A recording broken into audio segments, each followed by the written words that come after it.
첫 번째 가보죠. 아니 이렇게 뻔뻔할 수가 얼마나 뻔뻔하길래 영상 보시죠.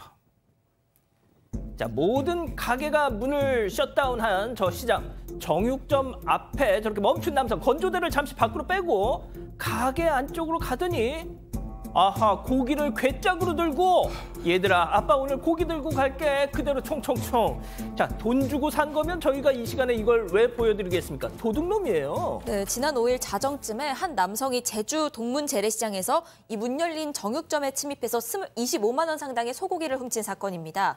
이 신고를 받은 경찰이 주변 CCTV 20여 대를 분석해서 이 남성의 주거지를 특정을 했고요. 잠복 수사에 나섰습니다. 그리고 오늘 새벽 6시쯤 이 남성이 주거지 앞에서 검거가 됐습니다. 아하. 40대 남성이고 중국 국적이었는데요. 불법 체류 상태였던 것으로 확인이 됐습니다. 그 조사 과정에서 술 마시고 정육점 앞을 지나가다가 소고기가 먹고 싶어서 훔쳤다. 이렇게 진술을 했다고 하는데요. 이 제주 동부경찰서는 이 해당 남성을 야간 건조물 침입 절도 혐의로 입건해서 조사하고 있습니다. 아유 이분 고급이에요 소고기. 자, 또 다른 영상 보시죠. 자, 한 남성이 편의점 진열대 저렇게 서성이더니 여기 사반 치즈 없어요? 그러니까 네 없어요 하자. 그게 왜 없어 하면서 나갑니다. 자, 그런데 갑자기 밖에 있는 휴지 2통을 저렇게 내려놔요 땅에다가. 자, 그러더니 다시 입장. 아니 그거 올록볼록 사반 치즈 그거 맛있는 거 있잖아 네모난 거. 없어요 그거 하더니 다시 나오는 남성. 자, 휴지 옆에 서서 주변을 쓱 보더니 들고 갑니다. 들튑니다. 엄마 나 휴지 살 돈 아껴서 부자 될래요. 자, 백 변호사님. 네. 진짜 왜 저러고 살아 진짜. 이거는 완전한 계획 범죄입니다. 보면서 좀 화가 나는데요. 휴지 얼마나 한다고 이런 얘기 하시는데 저 2통이 5만 원입니다. 그렇게 적은 돈도 아니고 지난달 31일 경기 통남시의 한 편의점에서 있었던 절도 사건인데 저 남성이 들어와서 무슨 치즈 그거 없어요? 라고 찾습니다. 그래서 없는데요? 하니까 또 나가요. 나가서 그 사이에 뭘 한 거냐? 원래 저 바깥에 보면 외부 진열대가 있어요. 예. 그럼 이제 내부에서 저 휴지가 보이거든요. 어허. 그걸 저렇게 바닥에 내려놓습니다. 그리고 나서 다시 들어가요. 다시 들어가서 그 치즈 진짜 없어요? 그리고 다시 물어봐요. 그러니까 진짜 없어요. 그러니까 그거 안 되겠네. 마트 가서 사야겠네. 그런데 나오면서 지금 저 바깥에 미리 놔뒀던 휴지 2개를 들고 사라진 건데요. 그러니까 처음부터 땡땡 치즈를 사러 온 게 아니라 저 휴지 2통을 훔치기 위해서 온 겁니다. 그러니까 말이죠. 자, 두 번째 뉴스 가보죠. 도심 한복판 용의자 추격전입니다. 자, 한밤에 이어진 추격전 영상으로 만나보시죠. 자, 마약 거래 제보받은 유튜버 검정색 차량을 저렇게 추격 중입니다. 자, 잠시 후 경찰도 동참합니다. 자, 유튜버가 마약 용의자 차를 저렇게 앞질러서 막아 보는데 그냥 밀고 확 달립니다. 저 차. 자, 이후 도로 진출로로 먼저 또 유튜버가 가가지고 그걸 또 차단해. 지금 경찰 달려 3단봉 쾅쾅. 자, 저항하는 마약범. 경찰이 결국 저렇게 제압을 끄집어서 제압을 했습니다. 그리고 차 안을 들여다 봤더니 아니나 다를까 마약이 뭉텅이로 나왔습니다. 자, 그런데 이 남성 체포 직전에도 마약을 했다고요? 맞습니다. 지난 3일 오전 1시에 있었던 일인데요. 이 남성이 같이 마약을 할 사람을 구한다는 걸 앱에 올렸고요. 사실은 합정역 부근의 빌라에서 그런 걸 하려고 하다가 지금처럼 경찰이나 유튜버 이런 사람들이 추격해 오니까 도망가는 모습, 역주행하기도 하고 결국은 강변북로에서 경찰이 차단하면서 결국 마약범 차량을 이제 검거를 하는데 문제는 직전에도 마약으로 추정되는 물건을 삼키는 모습이 포착이 됐고요. 하하. 또 차량 안에는 마약이 있었고요. 그래서 간이 시약 검사를 해보니까 필로폰 투약한 정황이 지금 보이는 그런 상황입니다. 이 남성 마약류 관리법 위반도 있지만 지금 교통법규 위반해서 지금 했던 부분이 있습니다. 도로교통법 위반으로 2개로 지금 체포된 그런 상황입니다. 요즘 마약 너무 많습니다. 자, 또 다른 영상 이어서 만나보시죠. 자, 오토바이로 출근 중인 운전자. 자, 그런데 앞에 저걸 보니 차 왔다리 갔다리 왔다리 갔다리 차선을 걸쳐가면서 자, 순간 촉이 딱 발동하죠. 이거 딱 봐도 술 냄새 난다. 자, 신호 걸린 사이에 저렇게 차량 문을 열고 아저씨 술 마시지 하면서 끄집어냅니다. 운전자 확인하고 바로 저분이 누구냐? 바로 교통경찰관이었습니다. 지금 전화 거신 분. 차량 시동을 끄고 뒷좌석으로 저렇게 사람 옮겨다 놓고 경찰을 불렀어요. 이 사람 술 마셨어. 지금 신고하는 겁니다. 자, 인계를 했습니다. 자, 출근길이라 진짜 더 큰 사고가 날 뻔했지만 자, 이 이 저 교통경찰관 출근하다가 저걸 딱 봤습니다, 저걸. 네, 지난달 9일 아침 7시 30분쯤에요. 이 서울 송파구 석촌호수 사거리 부근에서 발생한 사건입니다. 이 송파경찰서 교통안전계 김진환 경감입니다. 사복을 입고 오토바이로 출근을 하고 있었는데 이 차선을 넘나들던 차량을 발견을 합니다. 그런데 이 교통경력 20년의 직감상 저건 음주 의심 차량이라는 걸 확신을 합니다. 그래서 해당 차량을 추격을 하기 시작을 했고요. 그리고 해당 차량의 시동을 끄고 만취 상태인 운전자를 뒷좌석으로 옮겼습니다. 그리고 경찰에 신고를 했습니다. 이후에 출동한 경찰이 해당 운전자 음주 측정을 했는데요. 면허 취소 수준의 이 음주 수치 측정이 돼서 현장에서 검거가 됐습니다. 아이고 참. 자, 세 번째 뉴스 가보죠. 기막힌 예행 연습. 이게 무슨 얘기일까요? 영상으로 만나보시죠.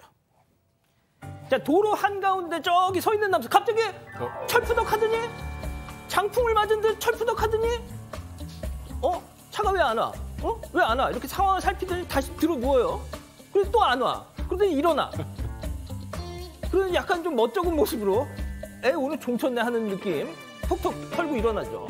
자, 박 변호사님, 이거는 네. 뭐 저의 그냥 이 감상평입니다만 고의로 차량에 몸을 날려서 보험 사기를 치려고 짝 했는데 차가 멈췄어. 너무 멀어요, 사실. 근데 이 보험 사기 범죄들 보면 상당히 근접한 상황에서 너무 빨리 몸을 던졌어. 너무나 그것도 너무 택도 없는 시간에 택도 없는 장소에서 지금 했기 때문에 장풍에 맞고 쓰러지는 그런 모습으로 보이거든요. 예. 좀 장난을 쳤던 걸로 지금 보이고 만약에 장난이라고 하더라도 저러지는 않았으면 좋겠다라고 이제 블랙박스 차량 운전자는 얘기를 하는데 글쎄요 뭐 지금 봤을 때는 이게 뭐 보험 사기를 하려고 하는 모습은 아닌 것 같은데 저렇게 누워 있다가 차량이 만약에 오게 되면 사고가 날 수가 있거든요. 예. 그런 부분을 좀 주의를 해야 될 것 같습니다. 보험 사기라고 보기에는 너무 어설픕니다. 그렇습니다. 그게 아니었기를 네. 바라면서 자, 다음 뉴스 이어가죠. 예식장 폭파 생생 후기. 이게 무슨 얘기일까요? 영상 그림으로 만나보시죠. 자, 여긴 역사 내부인데요. 폴리스 라인이 막 사방에 저렇게 쳐져 있고 소방대원 보이고 경찰이 있습니다. 자, 그런데 여기 KTX 대합실입니다. 자, 그런데 드레스를 입고 저렇게 자리에 앉아 있는 신부님이 있습니다. 이게 뭘까요? 혹시 여기 영화 촬영장인가요? 네, 영화 촬영 상황은 아니었고요. 실제 상황이었습니다. 지난달 25일에 광명역사 웨딩홀에서 결혼식 치르려던 신부입니다. 저 신부가 올린 후기가 온라인 커뮤니티에서 화제가 되고 있습니다. 이 결혼식장 인근에 갑자기 경찰, 소방 그리고 특공대까지 들이닥치면서 주변이 소란스러워졌습니다. 그리고 사람들이 예식장에서 쏟아져 나왔는데요. 바로 이 웨딩홀에 폭탄 설치 신고가 들어와서 통제가 됐던 거였습니다. 조사가 끝난 뒤에 4시 이후에야 식을 진행할 수 있다. 이런 말에 일단 신부는 지방에서 올라온 하객들의 교통편에 대해서 걱정을 하기 시작을 했습니다. 하지만 하객들은 오히려 이 신부를 위로했고요. 이후에 이 대합실을 신부 대기실로 사용해서 하객들과 인사를 나눴다고 합니다. 결혼 사진 찍는 스냅 작가도 이 신부의 이런 안타까운 상황에 함께 기다리면서 나가서 사진이나 찍자라고 얘기를 하면서 기차 플랫폼에서 저렇게 단 하나뿐인 기념사진을 남겨주기도 했습니다. 진짜 이 사진 너무 멋있습니다. 그런데 박 변호사님, 네. 일단 이게 참 그렇지 않습니까? 평생 딱 한 번 있는 결혼식이. 정말 망칠 수도 있는 그런 상황인데 그래도 긍정적으로 생각했다라고 합니다. 결국은 뭐 결혼식도 했었고요. 나중에 보니까 60대 남성인데 업무방해죄 뭐 그런 걸로 불구속 입건이 됐다라고 하고 다만 결혼식 다 마치고 그런 얘기를 했대요. 모두의 기억에 지금 잊을 수 없는 결혼이 됐기 때문에 신부 이거 행복폭탄이다. 야, 행복폭탄이 세상에. 떨어졌다. 평생의 기억에 남을 것이다. 너무 긍정적이시다. 그렇죠. 행복폭탄, 폭탄 행복. 네. 그러면서 이 글도 신혼여행에서 썼던 글이라고 합니다. 그러시군요. 정말 행복한 결혼 생활 하시길 기원합니다. 자, 마지막 사연으로 가보죠. 백수 시동생과 동거하기. 어마무시합니다. 네, 말 그대로 백수인 시동생과의 합가 때문에 고민이라는 사연입니다. 이들은 결혼 2년차 맞벌이 부부인데요. 이 남편에겐 동생이 한 명 있습니다. 그런데 군대 전역한 이후에 3년 동안 무직 상태입니다. 그런데 자세히 전해드리긴 좀 어렵지만 시부모님 쪽 사정으로 인해서 이 시동생이랑 어쩔 수 없이 함께 살게 됐습니다. 이 시동생이 생활비를 내는 대신에 6개월 정도 같이 살기로 됐는데 이 시동생이 눈치를 보지도 않고 집에서 하루 종일 먹고 자고 TV만 본다고 합니다. 그래서 생활비는 내기는 하지만 이 동생 때문에 생활비가 오히려 더 들고 있는 상황이라고 하는데요. 그러던 중에 이 부부가 전셋집 이자 부담 때문에 감당이 안 돼서 이사를 결정을 했습니다. 그 과정에서 이 아내는 시동생한테 짐 좀 빼달라, 더 이상은 같이 못 살겠다 이렇게 얘기를 했는데 이 남편이 가족 버리는 나쁜 사람이라면서 아내를 타박한 겁니다. 그래서 어떻게 하면 이 상황을 잘 해결할 수 있을지 고민이라고 전했습니다. 야, 어떻게 내 동생 보고 집을 나가라고 할 수 있어? 뭐 약간 이런 상황인 것 같은데요. 자, 기다리셨던 부처 핸즈업 타임. 우리 가족 여러분들도 채팅창에 OX로 함께 참여해 보시죠. 먼저 남편입니다. 선영아, 꼬맹아, 너 정말 하나밖에 없는 시동생한테 이렇게 모질게 굴어야 되겠니? 지훈이 제가 지금 상태가 좀 안 좋아도 진짜 나중에 변호사가 돼가지고 돈 많이 벌면 그때 다 갚을 수 있잖아. 참자. 응? 응? 동그라미. 아니 이럴 수가. 좋습니다. 이 구도 아주 좋아요. 자, 다음은 아내. 오빠, 성문이 오빠 진짜 생긴 대로 놀 거야? 당장 우리 살기도 빠듯하다고. 지훈도련님 얼마나 많이 먹는지 알아? 더럽기는 또 얼마나 더러운데. 아니 정말 오빠네 형제들 왜 이래? 그럼 니들 형제끼리 살아, X. 좋습니다. 자, 우리 성문이 오빠부터. 아니 지금 아까 생활비 내기로 했다는데 생활비도 제대로 안 내고 생활비는 2배로 들고 지금 전셋집 이자 부담 때문에 지금 집까지 이사 가야 되는 상황이라면 남편이 다른 방식으로 이제 아내에게 뭐 생활비를 더 추가해서 주든 뭔가 다른 제한이 없이 지금 집은 계속 어려워지는데 시동생이랑 언제까지 계속 삽니까? 그러니까 지금 가정이 계속 어려워지는 상황이기 때문에 뭔가 변화를 남편이 꾀하지 않은 상황에서 너가 지금 우리 가족을 버리는 거 나빠. 이건 남편이 진짜 나쁜 거예요. 진짜요? 알겠습니다. 자, 박 변호사님. 저는 뭐 사파 보고 그냥 너무 더러워서 사파를 보고 너무 놀랐습니다. 지훈이 좀 더러워. 제 이름으로 이제 나오긴 했는데 그 사파 혹시나 보여줄 수 있으면 좀 보여주면 좋겠는데 보여주세요. 그 사파 모습을 만약에 이제 형수가 보게 된다면 저걸 사람으로 생각할지 저 모습 그대로라면 저는 진짜 저건 인간이 아니다. 머리도 그렇고요. 뭐 때도 있는 거 머리는 좀 감어. 아주 정말 저렇게 있는 건 예의도 아니고 저러면 같이 살면 안 되는 거죠, 사실은. 진짜. 근데 이 시동생의 미래를 보고 투자할 수는 있지 않습니까? 저런 저런 씻지 않는 모습이면 미래도 없다고 저는 생각이 듭니다. 알겠습니다.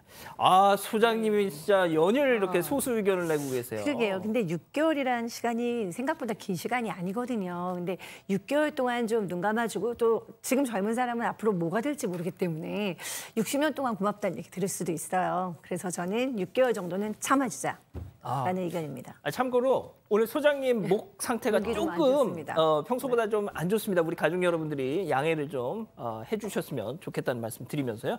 자, 이 기자 본인 생각도 좀 듣고 싶네요. 저는 사실 남편 동생이 아니라 제 동생이어도 저런 거를 하고 집안에 앉아 있다면 같이 사는 건 좀 힘들 것 같습니다. 진짜? 예. 그럼 동생을 쫓아낼 거예요? 쫓아내야죠. 쫓아내야 이 직업을 갖든 뭘 하든 하지 않겠습니까?